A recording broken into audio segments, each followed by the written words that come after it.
Hello friends, आज की class में आपका हार्दिक हार्दिक स्वागत है। गाइज, आज का मेरा जो टॉपिक है वो हिस्ट्री का टॉपिक है और हिस्ट्री का इससे पहले मैं चर्चा कर चुका हूँ। बड़े बड़े चैप्टर को, 3 चैप्टर को आपके बीच में रखा हूँ। जैसे कि आप देखोगे, पाषाण काल के बारे में मैंने चर्चा किया था। उसके बाद इंडस वैली सिविलाइजेशन, जिसको हम लोग हिंदी में सिंधु घाटी की सभ्यता बोलते हैं। और तीसरा जो चैप्टर था हिस्ट्री का, बड़ा चैप्टर था, वो था हमारा वैदिक काल। ये 3 चैप्टर के बाद में आज हम लोग चर्चा करने वाले महाजनपद के बारे में।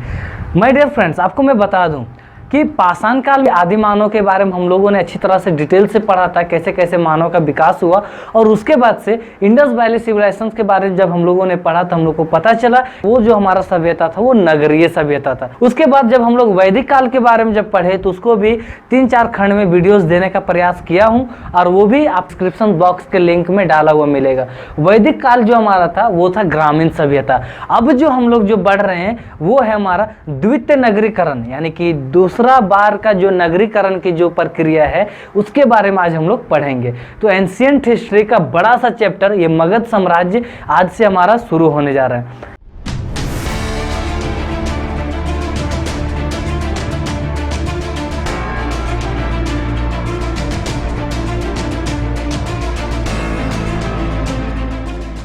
तो मगध साम्राज्य को पढ़ने से पहले आप उसके बेसिक चीजों को जान ले। बेसिक चीजें क्या है? तो महाजनपद, जैसे उसमें बहुत ज़्यादा शब्द आएंगे। महाजनपद के आधार पर ही उनका पूरा राजनीतिक व्यवस्था चल रहा था। अब ये महाजनपद आखिर ये है क्या यार? ये महाजनपद क्या है? तो आज हम लोग उसी के बारे में चर्चा करेंगे। आप हमारे साथ सब्र के साथ मेरे वीडियो को लास्ट तक देखें, बिना स्किप किए वीडियो को लास्ट तक देखें। अगर आपको नहीं देखना है तो प्लीज़ आप अभी ही ख़त्म कर दो, लेकिन अगर वीडियो को देख रहे हो तो प्लीज़ लास्ट तक देखना। मैं जितना कम समय में हो सकता है उसको मैं बताने का प्रयास कर रहा हूँ और इसलिए वीडियो को बिना स्किप किए आप देखना। चलिए हम लोग शुरू करते हैं आज की क्लास। अब ये महाजनपद है क्या? तो महाजनपद को समझने के लिए सबसे पहले आप जन को समझो। जन का मतलब होता है लोग। क्या होता है? लोग। उसके बाद है जनपद, यानी कि लोगों का स्थान। क्या होगा? लोगों का स्थान। जनपद का मतलब होता है लोगों का स्थान। और जनपद को हम लोग कबीला भी कहते हैं। क्या कहते हैं? कबीला।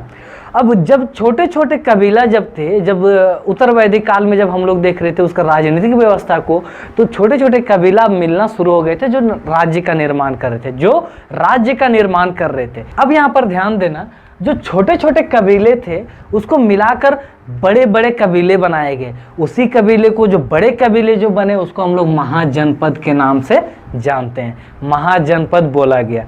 अब महाजनपद को आप इस तरह से समझ सकते हो। आपको याद करना है कि महाजनपद है क्या, तो आप सिंपल ये समझो, जब छोटे छोटे नगर थे उसको मिलाकर बड़े नगर बनाए गए, और जब बड़े नगर बनाए गए तो उसको हम लोग क्या नाम दिए? महानगर। तो उसी प्रकार से, लेकिन अभी तो क्या है, महानगर हमारे देश के अंदर में, तो उसकी शासन व्यवस्था सारा हमारा सेंट्रल गवर्नमेंट या स्टेट गवर्नमेंट करती है। वो राज्य एक नहीं है, नगर है, वो अलग राज्य नहीं है। अब यहाँ पर ध्यान देना, ये जो महाजनपद जो था ना, यही उस समय राज्य था, और सबसे शक्तिशाली जो राज्य था वो था मगध। अभी हम लोग उसके बारे में चर्चा करेंगे, थोड़ा सा सब्र रखिए आप लोग। 6ठी शताब्दी के आसपास में, 600 BC के आसपास में, आप लोग जब वैदिक काल जब पढ़ रहे होंगे तो आपको पता होगा डेट के बारे में जो मैंने बताया था। अगर नहीं देखे हो तो उसको जाकर देख लेना। तो 600 BC के आसपास में इस महाजनपद का कॉन्सेप्ट हमारे बीच में आना शुरू हो गया। 600 BC कहीं कहीं लिखा हुआ मिलेगा, कहीं कहीं 650 भी लिखा हुआ मिलेगा। तो आप एक 6ठी शताब्दी अपने दिमाग में रख लो। 6ठी शताब्दी के आसपास में हम लोग को ये चीजें देखने को मिलने लगी। इस मगध साम्राज्य का उदय के पीछे जो सबसे ज्यादा जो इंपॉर्टेंट जो पार्ट बना वो ये था कि लोहे का उपकरण का प्रयोग। माय डियर फ्रेंड्स, आप जान रहे होंगे उत्तर वैदिक काल का जब मैंने चर्चा किया था तो मैंने बताया था कि लोहे की जानकारी हो चुकी थी। हमारा जो वैदिक काल में जो था, उत्तर वैदिक काल में लोहे के प्रयोग का ज़्यादा से ज़्यादा मात्रा में होने लगा था। यूपी और पश्चिमी बिहार में लोहे का सबसे ज़्यादा प्रयोग होता था। जो मगध साम्राज्य का उत्थान का एक सबसे इम्पॉर्टेंट फैक्टर बना था। लोहा आ गया भाई, तो जहाँ पहले लकड़ी और पत्थर का प्रयोग होता था वहाँ लोहे का प्रयोग होने लगा। जो भी हल जोतने की जो क्रिया होती थी वहाँ लकड़ी और पत्थर की प्रयोग होती थी, वहाँ पर अब चेंज होकर क्या होने लगा? लोहा। तो लोहा से बहुत ज़्यादा कृषि में डेवलपमेंट आना शुरू हुआ। कुदाल, हल वगैरह जो भी बनने लगे वो लोहे से बनने लगे, और इसलिए कृषि में एक अलग सा रफ्तार पकड़ा। जब कृषि बढ़ेगा तो जाहिर सी बात है उत्पादन हमारा ज़्यादा हो रहा है तो बिक्री भी करेंगे, व्यापार की भी गति तेज हुई। उसके बाद उद्योग की, यानी कि नए नए फैक्ट्रियों का निर्माण होना और फैक्ट्रियों में नए नए वस्तुओं का निर्माण होने के भी प्रक्रिया में तेजी से विकास हुआ। अब इन सारे विकास के बाद क्या होता है कि जब ये सारी चीज़ें, संसाधन जब ज़्यादा, अपने क्षेत्र का संसाधन जब ज़्यादा यूज होने लगे तो आपको पता होगा कि हमारा आर्थिक विकास होता है। क्या होता है? आर्थिक विकास होता है। और आर्थिक विकास जिस राज्य का हुआ उसका सामाजिक परिवर्तन होना तय है, क्योंकि उसके पास संसाधन रहेंगे तो दिमाग भी काम करता है कि कहाँ कहाँ इसको इन्वेस्ट करना है, कैसे काम करना है। इस महाजनपद के बारे में दो जगह से इसका प्रमाण मिलता है। कहाँ कहाँ से मिलता है? एक अंगुत्तर निकाय धार्मिक ग्रंथ है जो बौद्ध ग्रंथ है, इससे हमेशा क्वेश्चन पूछे जाते हैं महाजनपद का उल्लेख किस ग्रंथ में किया गया है। तो एक तो है अंगुत्तर निकाय और दूसरा है भगवती सूत्र। अंगुत्तर निकाय जो है वो बौद्ध ग्रंथ है जहाँ पर 16 महाजनपदों का उल्लेख मिलता है। भगवती सूत्र जो है जैन धर्म का एक पवित्र ग्रंथ है और इसमें भी 16 महाजनपदों का चर्चा मिलता है। 16 में से 14 जो महाजनपद था वो था हमारा राजतंत्र पर आधारित। किस पर आधारित? राजतंत्र पर, यानी कि राजा के द्वारा शासन वहां पर चलाया जा रहा था। परंतु आप लोग यहाँ पर देखना, दो ऐसे महाजनपद थे जो गणतंत्र पर आधारित थे और वो थे वज्जी और मल। ये वज्जी और मल, वज्जी जो था वो विश्व का सबसे पहला गणतंत्र राज्य था जो हमारे देश में था, यानी कि गणतंत्र के किसी भी तरह से कॉन्सेप्ट जो हमारा आया है वो हमारे ही देश से गया हुआ कॉन्सेप्ट है। वज्जी हमारा विश्व का सर्वप्रथम गणतांत्रिक राज्य था। इसमें से देखिए गाइस, 16 जो महाजनपद थे वो कहाँ कहाँ से थे? तो बिहार से 3। मैं ये इसलिए बता रहा हूँ क्योंकि ये आपको याद करने के लिए सुविधा होगा। उसमें से मैं एक बार मैं लिस्ट में जो बुक में दिया हुआ है अगर मैं उसको लिखा दूँ डायरेक्ट तो कहाँ कहाँ से इधर उधर पता चलेगा कि आपको याद करने में बहुत ज़्यादा दिक्कत होगा, इसलिए मैं एक शेड्यूल बना दिया हूँ, मैं इसी के आधार पर अभी बताऊँगा। अब यहाँ पर ध्यान देना, बिहार में कितना मिला है? 3 मिला है, उत्तर प्रदेश में 8 मिला है और मध्य प्रदेश में 1, राजस्थान में 1, महाराष्ट्र में 1, पाकिस्तान में 1 और अफगानिस्तान में 1। टोटल हमारा कितना हो गया? 16 हो गया। अब जो यहाँ ध्यान देना आप लोग, उत्तर प्रदेश में जो 8 हमारा जो महाजनपद जो मिले हैं वो सबसे ज़्यादा हैं। तो इससे एक क्वेश्चन आता है कि महाजनपद सबसे ज़्यादा किस क्षेत्र से मिला है? तो किस क्षेत्र से मिला है? तो आप उत्तर प्रदेश टिक करोगे।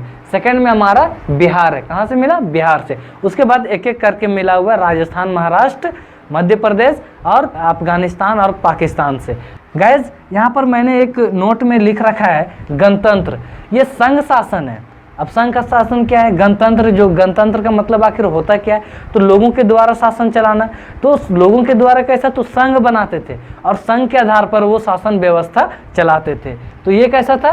संघ के द्वारा शासन व्यवस्था चलाया जा रहा था। जो दो हमारा वज्जी और मल जो है वो दो संघ के द्वारा शासन व्यवस्था उसका चलाया जा रहा था। बाकी राजतंत्र तो राजा के द्वारा चलाया। महाजनपद 16 थे, 16 में से में अभी हमारा बोर्ड में जो लिखा हुआ है वो 13 है और 14, 15, 16 को मैं अभी तुरंत अभी लिखकर आपको बता दूंगा। तो गाइज अब हम लोग देखते हैं कि कौन कौन से राज्य थे और उसके राजधानी कहाँ पर थी। जो महाजनपद थे उसकी राज्य और राजधानी कहाँ कहाँ थी, चलिए हम लोग देखते हैं।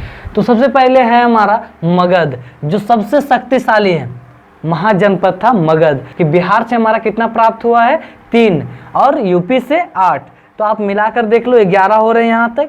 तो उसी तरह से मैं खंड खंड बांटकर आपको देने का प्रयास किया हूँ। ये जो है मगध, अंग और वज्जी, ये तीनों के तीनों बिहार में पाए गए। कहाँ पाए गए? मगध, अंग और वज्जी बिहार में। अब मगध की जो राजधानी थी वो कहाँ थी? तो राजगिरी, जिसको गिरिव्रज भी कहा जाता था।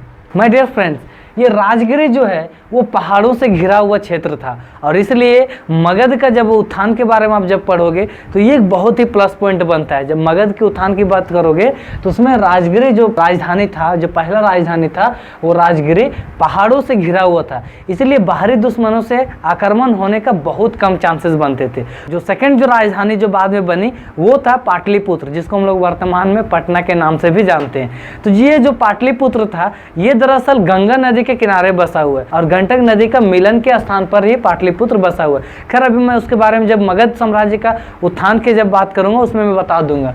तो कहां पर था? राजगिरी था, ये राजधानी थी। किस क्षेत्र में? पटना से गया के क्षेत्र में। अभी मैं बताया तो राजगीर, अभी जो वर्तमान का राजगीर है और पटना है, इसके बीच का जो क्षेत्र था वो मगध साम्राज्य का जो ये राजगिरी है राजधानी था। जो सेकंड है वो है अंग और इसकी राजधानी थी चंपा। आप अपना कोरिलेट करके याद रख सकते हो, अंग की राजधानी चंपा। ये कहाँ पर थी? भागलपुर क्षेत्र में। अब हम लोग देखते हैं यहाँ पर वजी। तो वजी के बारे में इससे पहले मैं बता चुका हूँ, ये विश्व का सबसे पहला गणतांत्रिक राज्य था जो संघ के द्वारा चलाया जा रहा था।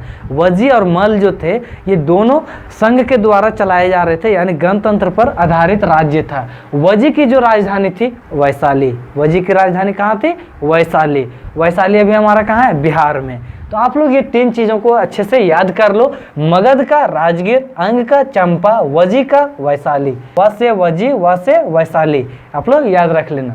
फोर्थ जो है वो हमारा काशी। काशी बहुत ही फेमस जगह है और इसकी जो राजधानी है वो वाराणसी। ये तो आप लोगों को ऐसे भी याद हो सकता है, काशी वाराणसी हम लोग ऐसे भी बोलते रहते हैं, काशी वाराणसी। ये कहाँ है? यूपी में है। अब देखिए यहाँ पर 5th नंबर पर है कौशल। कौशल की राजधानी कहाँ? श्रावस्ती। श्रावस्ती अभी कहाँ है? तो फैजाबाद, अयोध्या में। तो आप लोग याद रखना। मल है तो मल सेकेंड हमारा गणतांत्रिक राज्य है, इसकी राजधानी कहाँ थी? तो कुशीनगर। कुशीनगर बहुत ही फेमस जगह है। तथागत गौतम बुद्ध का जो महापरिनिर्वाण हुआ वो यहीं पर हुआ, वो कुशीनगर में ही हुआ था। अभी हम लोग आगे उसके बारे में पढ़ेंगे। और ये हमारा कहाँ पर स्थित है? तो देवरिया क्षेत्र में। ये देवरिया क्षेत्र में स्थित है। वत्स आपका जो है उसकी राजधानी कौशाम्बी थी। कौशाम्बी हमारा किस क्षेत्र में? तो प्रयाग क्षेत्र में है। नेक्स्ट हमारा कुरु। ये जो 8 है कुरु। कुरु का कहाँ? तो कुरु इंद्र। कुरु का राजधानी इंद्रप्रस्थ था। कहाँ पर था? इंद्रप्रस्थ, जो हमारा यूपी में है। पंचाल, ये भी एक महाजनपद है। पंचाल की राजधानी कहाँ? तो कहीं कहीं उत्तरी पंचाल मिल जाएगा और इसका सटीक जो आंसर होगा वो होगा अहिछत्र। तो अहिछत्र जो था वो पंचाल की राजधानी थी। अब हम लोग देखते हैं गाइस, ये 10th नंबर सुरसेन। तो सुरसेन की राजधानी मथुरा। चेदी का जो हमारा राजधानी था वो था सुक्ति या सुक्तिमती। ये भी हमारा यूपी में स्थित है। अब गाइस यहाँ पर है 12वां नंबर पर जो है वो हमारा अवंती। अवंती जो महाजनपद था उसकी राजधानी कहाँ थी? तो उज्जैनी। उज्जैनी या फिर महिष्मती। महिष्मती से आप लोग याद रखना, बाहुबली की जो मम्मी थी महिष्मती, उसी के नाम से आप लोग याद रखना। ये अवंती की राजधानी महिष्मती या उज्जैनी थी, जो कहाँ पर था? मध्य प्रदेश। हमारा मध्य प्रदेश में स्थित है। 13 नंबर पर है वो है मत्स्य। तो मत्स्य की राजधानी कहाँ थी? तो विराटनगर। यहाँ नजर आ रहा होगा विराटनगर। ये कहाँ पर स्थित है? तो राजस्थान का जयपुर में। इसकी राजधानी कहाँ थी? विराट। विराट मतलब बहुत बड़ा। तो आप लोग इससे भी याद रख सकते हो। अब फ्रेंड्स यहाँ पर देखना, 14 नंबर पर है हमारा अश्मक। अश्मक की जो राजधानी थी वो था पोतन। पोतन बोलिए या पोटिल, ये दोनों राजधानियाँ जो थी ये अश्मक की थी। अश्मक की ये जगह कहाँ पर है? तो महाराष्ट्र में भी स्थित है। 15 नंबर पर है वो है गंधार। तो गंधार कहाँ? तो तक्षशिला। तक्षशिला आप सभी जान रहे होंगे, हमारा भी कहाँ पर चला गया? पाकिस्तान में वो चला गया। तक्षशिला बहुत ज़्यादा फेमस जगह है ये, क्योंकि यहाँ पर हमारा तक्षशिला विश्वविद्यालय भी प्राप्त हुआ। जैसे नालंदा से हमारा नालंदा विश्वविद्यालय का प्रमाण मिला है, उसी तरह से तक्षशिला विश्वविद्यालय का भी प्रमाण मिला है। ये कहाँ चला गया? अभी ये पाकिस्तान में चला गया। लेकिन आप लोग को ध्यान होगा कि भारत उस वक्त पूरा का पूरा वो फैला हुआ था, अफगानिस्तान के क्षेत्र तक भी फैला हुआ था। मौर्य वंश में आप जब पढ़ोगे तो पता चलेगा कि अफगानिस्तान भी उसका कुछ ना कुछ अंग हमारे भारत में निहित था, और पाकिस्तान तो पहले से ही था। ये जो है गंधार और कंबोज, ये दोनों के दोनों अभी हमारे भारत के अधिकृत क्षेत्र से बाहर है। कंबोज महाजनपद की जो राजधानी थी वो था राजपुर। राजपुर बोलिए या हाटक। तो हाटक या राजपुर, ये दोनों ही राजधानी आप लोग को याद रखना होगा। कंबोज की राजधानी हाटक या राजपुर। ये अभी कहाँ चला गया? तो ये हमारा अभी है अफगानिस्तान में। अब गाइस हम लोग यहाँ से ये महाजनपद की चर्चा हो गई। अब हम लोग चर्चा करेंगे राजवंश के बारे में। उसमें से आप लोग बहुत सारे राजवंश के बारे में पढ़ेंगे। बिंबिसार, अजातशत्रु, शिशुनाग, जो भी राजा हुए उनके बारे में हम लोग डिटेल से पढ़ेंगे। तो गाइज ये हो जाता है महाजनपद, जिसको आप लोग को ध्यान में रखना चाहिए। आप लोग क्या करो, इसको पूरी तरह से याद कर लो। जो 16 महाजनपद था उसको पूरा याद कर लो, क्योंकि कभी राज्य और राजधानी से ही पूछ देता है कि इसकी राजधानी कहाँ पर थी। तो गाइज आज की टॉपिक हमारा यहीं पर समाप्त होता है। हम लोग फिर मिलते हैं नेक्स्ट वीडियो में। तब तक के लिए आप लोग वेट करें। आपने हमारे इस वीडियो को पूरा लास्ट तक देखा, इसलिए बहुत बहुत धन्यवाद। हम लोग फिर से मिलेंगे, तब तक के लिए bye bye, take care, love you to all, thank you. Hello friend, my name is Shreya Shadiya. मेरे पन्नो भैया का चैनल सब्सक्राइब कीजिए, वीडियो को लाइक और शेयर कीजिए। Thank you.